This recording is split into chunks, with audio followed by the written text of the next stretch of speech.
menyikapi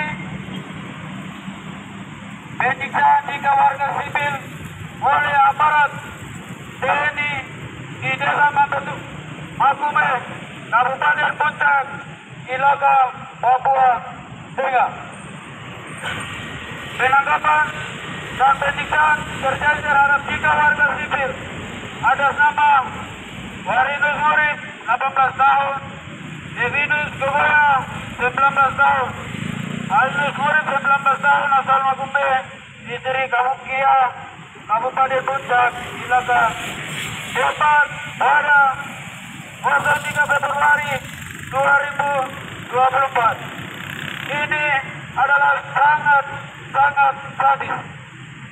Jika melihat lebih jauh ke dalam bagaimana peristiwa ini terjadi, kejadian penangkapan dan penyiksaan ini berawal dari warga sipil.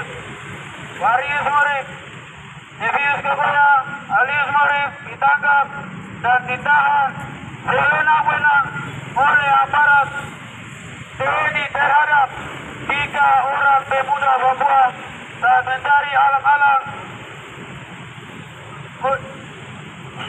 guna menutupi atap rumah.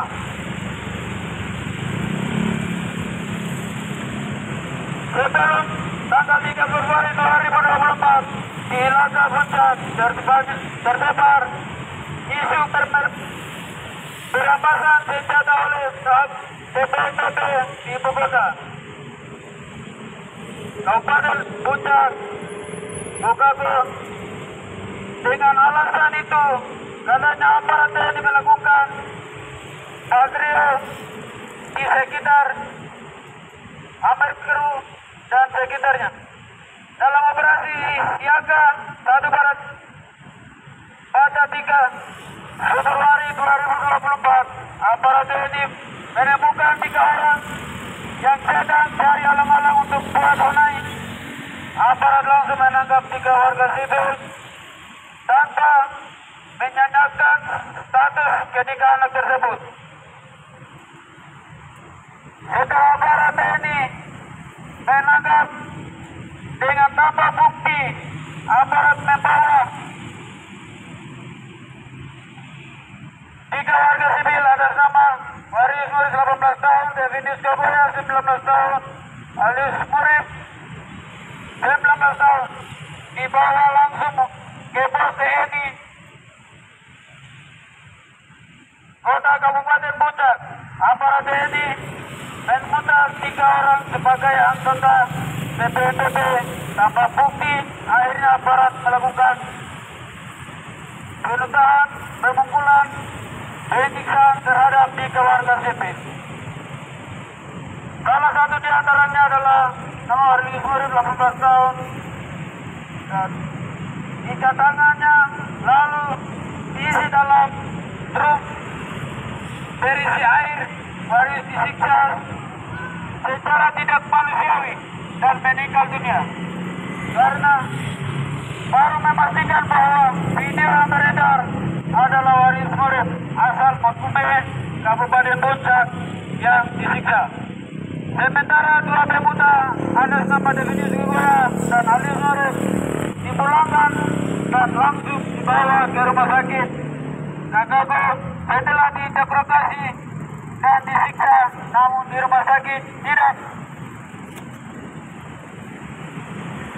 terasa aman dan nyaman. Akhirnya keluarga korban membawa pulang ke rumah untuk melakukan pengobatan dari rumah. Bukan hanya itu, di Kabupaten Jawa Timur TNI Polri menangkap para pelajar Papua hingga sampai sekarang mereka masih belum dibebaskan dari Polda Papua. Sebelumnya mereka dituntut separatis, tetapi hingga sampai sekarang mereka belum dibebaskan.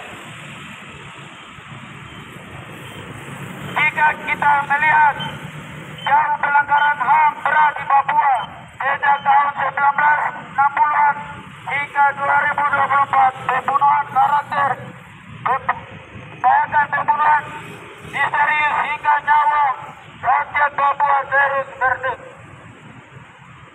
bertambah terjadi. Kita bisa menyimak berbagai kasus pelanggaran HAM berat yang terjadi di Papua. Dan satu pun diselesaikan oleh negara pada tahun 1916 sampai tahun 1969. Pemerintah Indonesia melakukan operasi militer di tanah Papua untuk merebut Papua dari tangan Belanda hingga pada tahun 1963. Papua dijadikan daerah operasi militer di hulu. Pemerintah Indonesia menempatkan TNI dalam jumlah besar di seluruh tanah Papua dan melakukan operasi besar-besaran. Kibasnya ribuan rakyat Papua tewas dibunuh. Operasi militer di Papua tak kunjung usai dari operasi dasar 1965 hingga sampai 1967. Operasi Barat Yuda 1967-1969. Operasi Wibawa 1967-1969. Operasi Pamungkas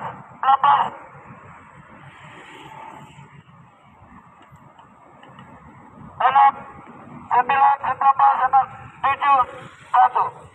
Operasi militer di Kabupaten Jayawijaya 1977. Operasi Sapu Bersih 1 dan 2 1989.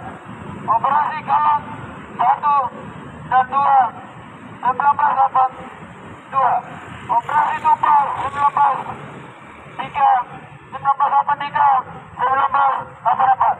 Operasi Sapu Bersih 1985 dan operasi militer di Matutuma 1996. Kemudian masih terus berlanjut hingga ada 3 kasus yang dinyatakan oleh negara sebagai kasus pelanggaran HAM berat di Papua.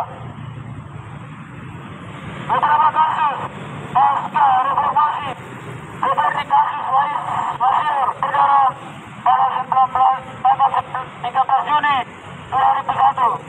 Aparat Prima Polda Papua melakukan penyerbuan kepada warga di desa Manokwari, Wasior Manokwari. Tercatat 4 orang tewas, 1 orang mengalami kekerasan seksual, 5 orang hilang, dan 39 orang disiksa. Kasus berikutnya adalah kasus Wamena Berdarah tahun 2003. Komnas HAM melaporkan kasus ini menyebabkan 9 orang tewas dan 38 orang luka berat. Selanjutnya kasus Banjiri Berdarah.